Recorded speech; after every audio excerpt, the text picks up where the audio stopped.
Good morning. My name is Dr. George Keaton Jr. I'm the founder and executive director of Remembering Black Dallas. We are about to demonstrate how we do our oral history program. This program for Remembering Black Dallas started in 2016, and it has been an ongoing process. We are in the plans of publishing a book of oral history about early Black Dallas. The focus of our interviews and this program is to interview seniors who are 70 and above and their experience in the Dallas world. We do know that there are many ways to do oral history interviews, but we have chosen the path of doing it in an in-person and or by phone app and by phone if needed, as well as using a couple of devices that are now currently being used, and I'll share those with you as we move on. We also like to give you some suggestions as to how that we process our oral histories. First of all, we would contact the interviewee by phone or email, preferably by phone, and let them know that we have a person that will be coming to interview them, such as yourself. You will be the person who would then follow up with them and set up a time that would be convenient for them to have an interview in their home or where even the location, whether it would be at our office or in their home or even by telephone. So we are going to try to capture these. We're trying to capture the stories that and their experiences in early Dallas. This is almost like going into a time capsule and pulling out stories that have not ever been known publicly. And so this is a very special program that we're doing, and we hope to do more. And we are so glad that you are signing up to do one with us. We welcome you, and do know that if there are any questions, you can always call us at Remembering Black Dallas or email us. Now, to begin with, first of all, I would like to say that when we do in-person interviews, it's very important that we want to make the client feel comfortable. And we do that by first sending them by US mail and or by email, whatever they have the capabilities of receiving the information. We like to send them the questionnaire.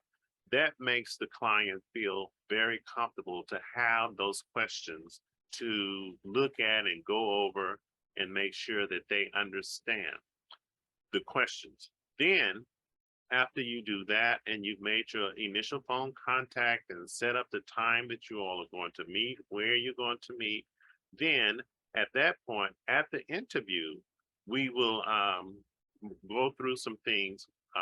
Sharia and I will walk through the process of doing the interview.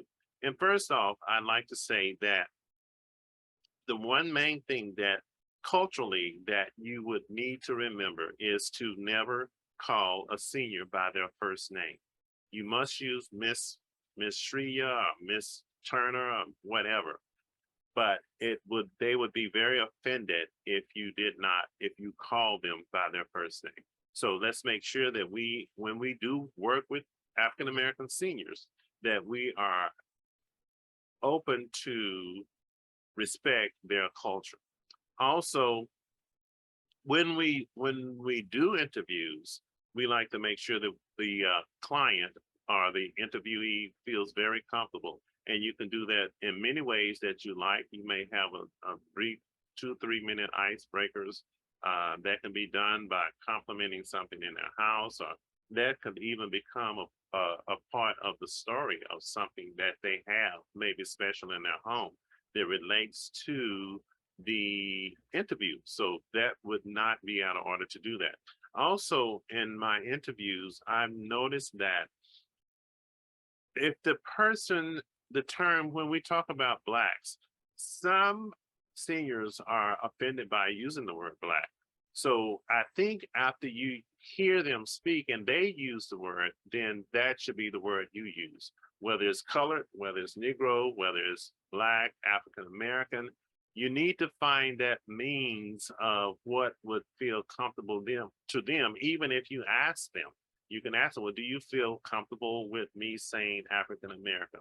Would you feel comfortable with me using Black? Which word or which identifier do you use personally? And then you try to stick, no, don't try. You stick to what they are using and the term. I once had an experience where I was using the word Black with a 90-something-year-old woman, maybe 10 years ago on an interview, and she just basically told me that she's not Black. And so she used the word colored. And so I had to revert to using the word colored instead of Black. And this was a woman who was, if you didn't look hard enough, you wouldn't even realize that she was Black. So I respected her use of identifying herself. And so identifying even now today is becoming a important thing. If you notice when we're on YouTube, I mean, not YouTube, but when we're on Zoom, we use the term he, him, his as to identify who and what we are. So it applies to when we do interviews. So it's very important that you keep these few tips in mind. And with those tips in mind, we're going to let Sharia do some tips, and then I'm going to do a mock opening of an interview on how you should do. We want to walk you through the whole 9 yards of an interview. So, but before we do that, before I do the mock opening, I'm going to ask Miss Sharia if she would go through and give us some tips of do's and don'ts and most definite things that we should do. You may have the floor. All right. Hi, I'm Shreya, and I have some experience on the transcribing sort of side. So I would like to start by addressing the biggest challenge I've faced while transcribing, coming across an unclear word or phrase, and how I kind of learned to deal with it. So when I came across such words or phrases, I used to listen to these short, unclear segments over and over again, not really getting anywhere. It is much more useful to either go back and redo the whole sentence, not only to refresh in your mind what the context this unclear segment was used in, but also to kind of get your mind back into the flow where you're actively transcribing. If that doesn't work, come back to it later. I can't tell you how many times I've been completely dumbfounded trying to figure out a phrase, took a break, moved on, and eventually came back to it and transcribed it with no problem whatsoever.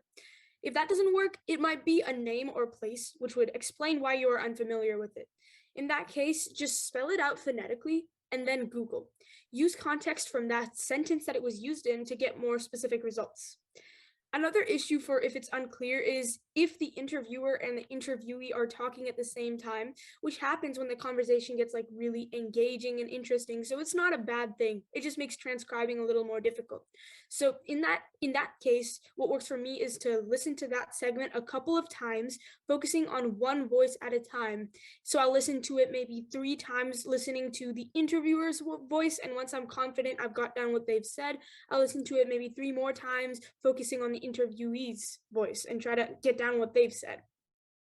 Now, I've also got some general tips for y'all as well. First, always do a complete listen through once before you start transcribing. So that way you can kind of absorb the context. So when you're like actively transcribing, you have some background info to kind of make the process easier and kind of guide you through it. Second, you're not going to be able to transcribe at the same pace that the interviewer and interviewees are speaking.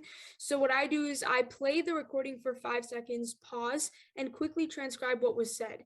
This is faster, or at least what has been the easiest and most efficient for me. And that's what I got for y'all. Thank you. Very good tips. And we keep speaking about recording. So now I will take the time to let you know how we're going to, what devices that are available for you to use and what we've been using in the past. There are many programs on your phone app, but the one that we started out using, and I think Google has one, but the one that we use is called Temi, T-E-M-I. You would have to set up an account with Temi, and what we would do is that if you do use Temi, you will be able to, you would have to connect it with an account. And then what we would do would reimburse you of your expenses. The next other way that we do our recording is also through the iPhone. If you have, I'm not sure about the other types of phones, but I do know that the iPhone has an app. It's called voice recording, and I'm trying to find those for you. And we will, of course, you may know of the voice recording on your phone anyway. But Timmy, I want to show you what it looks like because there are a couple that are kind of similar, and we want to make sure that you know the little symbol as to what it looks like. But if you can see at the top there, it says Timmy, and it has a little, can you see it there, Sharia? Okay, it's called Timmy. I can see it. And then when you click on it, it basically comes up like so, and you can do your recordings. As you see, there are some there, and basically push the button. But with Timmy, also, it transcribes. And first of all, it's free if you're not having a transcription made. But if you want it transcribed, then there is a fee. But even at that, it's not perfect. It doesn't clearly understand the dialect of some people, and you may have to walk it through as you put it up on your screen and correct it as you go. It can be done that way as well. So, and like I said, there are others that are available to you to use. And then you have voice memos, which on your app, it looks like a really, it looks like a little black icon. And I'll just show you what it looks like. And that one is pretty much free. And let's see if you can see it at the very top. You see the one that says voice memos. So it looks like that. And that can be used. And of course, once you do your recording, you just have to transcribe it manually. It does not print out for you like Timmy does. But even with Timmy, it might be convenient to pay it, but it's not very accurate because of speech and dialect issues that it has. The next thing before we start recording, before we meet the client, or when we meet the client, make sure that you can even do a sound check. And I think these are in the notes that I have that will be sent to you to do a sound check before you start and get to the end and find out that the volume was not on to even record. So that's very critical. Just make sure you turn it all the way up. Some of the iPhones have speakers or microphones that we can certainly share with you that you place in your iPhone, which is the best way, and put it on the lapel of the person who may be speaking. These are kind of key important things when it comes to transcribing and preserving the history that you want to be able to hear.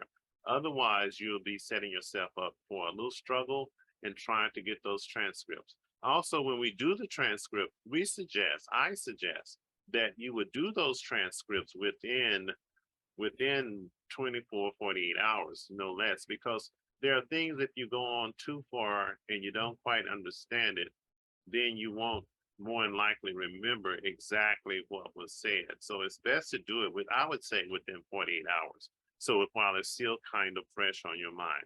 So now we're up to the introduction, a mock interview and introduction, and then I will do the closing.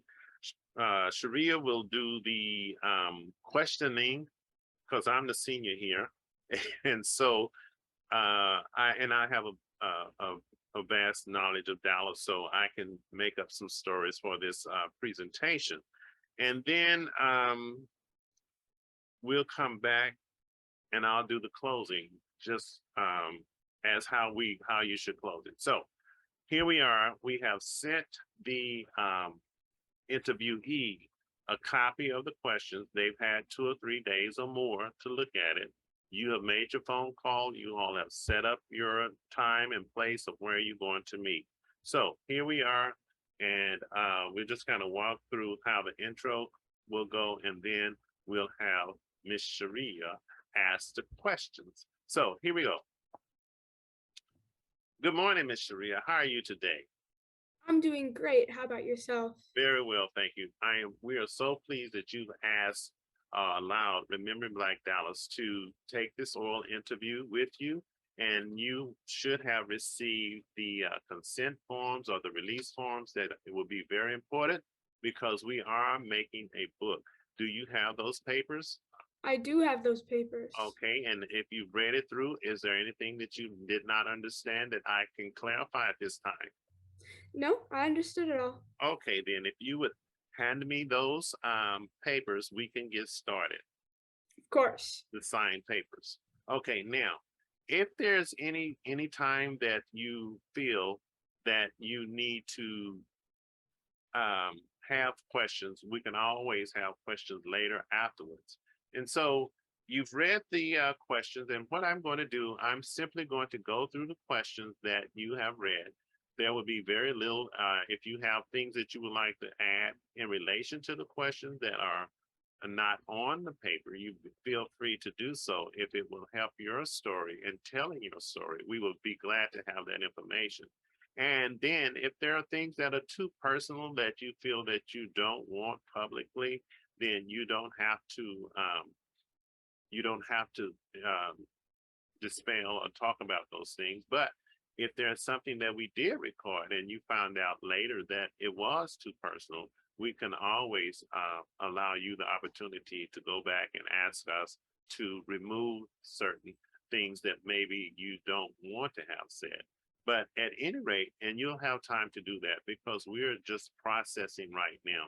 And so within a week or so, you find that you want to even add something later, you can always come back and let us know. So with that said, um, Miss Sharia is going to interview me.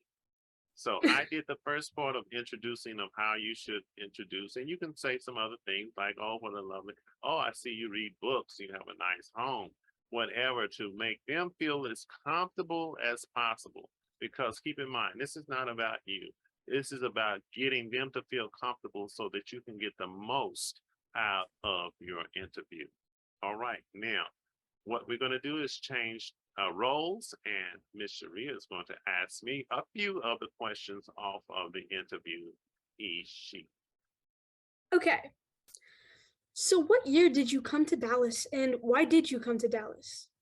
I was born in Dallas, so I've been here all of my life. Actually, I'm a fifth generation, and I came to the North Dallas area, which is where my family is from. And back as far as 1858, our slave master my great great grandfather brought us here to an area called Wiley, Texas. And since that time, we have been here, and that has been a total of 5 generations from where I stand today. I see. So, what was Dallas like during your early childhood? Actually, in my early childhood in Dallas, we actually lived away from the mainstream of the city. We lived in an area called the Fields Community, which is in far north Dallas. And that was the intersections. We lived facing Abrams Road. And if you went north, you would get to church. And if you went east, you would be on Skimman Lane. And then if you went south, you would be at Merriman Park. And then if you went the west direction, that would put you back in Abrams Road. The Fields family owned that entire city block. And life was pretty much normal as most any segregated community. We were not a freedless town, but we were a older Black community. And this community only was devised of those people and families that were members of the Fields family. And as I was coming up, there was, even though the people in the city had running water, we did not have, we had to get a water tank and have water tanks for running water. We had butane tanks for gas. And of course, we did receive electricity from the city. But other than that, and later on, I moved to a newly developed, well, it wasn't so new when we moved to it, but it was built in 1954, which it was Hamilton Park. And I lived in Hamilton Park for several years. It was a wonderful community. It was a segregated community once again, but it was a newer community with new homes and considerably new homes. Even though it was open in 54, the home that we lived in was built even later than that. And it was new actually when we finally moved in, because the home that we moved in was the person who owned the property, and he had built that home for himself, but his job carried him away. But Hamilton Park was a wonderful place to live. You could go from first through 12th grade, and you would normally be with people that you know out of the community and that you would see your whole life if you actually stayed there from first through 12th grade. Everyone knew everyone. So that's kind of where I come from and how I came to Dallas. All right, all right. So, from your experience, how exactly has like the city of Dallas changed over the years? What are some of the biggest changes you've noticed? The biggest changes that I've noticed in Dallas is the development. The development has been massive, even in recent years. So I would think that would be the biggest change, and the development and the building of houses and an increase of population. Even where I grew up is now a thriving multiplex community of homes just all over. So that would be the biggest change. Mm-hmm. All the new developments, yeah. So, I guess moving on to like a sort of different topic, of all the things that you've learned from your parents, which do you feel was the most valuable? Wow. Well, when you say parents, that means both parents, and I did have both parents. I think what I not so much learned but inherited and saw is that there was there was never um, the exception of the word no. We did not. They did not comprehend or even adhere to the word no, because if there was something that they wanted to do, they persevered until whatever task they were after they achieved. I learned from just watching them that they were hard workers. My father often worked 2 or 3 jobs. And of course, my mother was a school teacher. She did not really work many jobs. So my father was a photographer, and he did apartment manager, and he did odd jobs types of things, but it showed me that there was value in working as much as possible. Mm-hmm. Mm-hmm. Okay. Well, those are the questions that I thought might be cool to ask for this mock interview. Okay, and if we close out the mock interview, we would want to close out by saying, Miss Sharia, is there anything that I didn't cover that you would like to mention? Um, we want to thank you. Remember, Black Dallas will be very pleased to publish your story in our book, and we'd like to know that you will receive a copy once it's produced. Uh, Compliments of Remembering Black Dallas and for your efforts in this task and our cause to put this in our upcoming oral history book. We don't have a arrival date, but we are looking at having it completed within the next year. So we hope that you will get a copy from us. You will receive a copy from us, rather. And as today, also as a token of our appreciation, we have a small gift for you as a token of our appreciation. And then also, if again, just give us a call, give the main number a call if you find out there's anything that come up that you remember, whether it's a week or two from now, that you would like to add, or something that you forgot, or something that you decided that maybe you don't want public. Just let us know, and we'll add or take out those things for you. Thank you very much. I appreciate your hospitality, and have a nice day.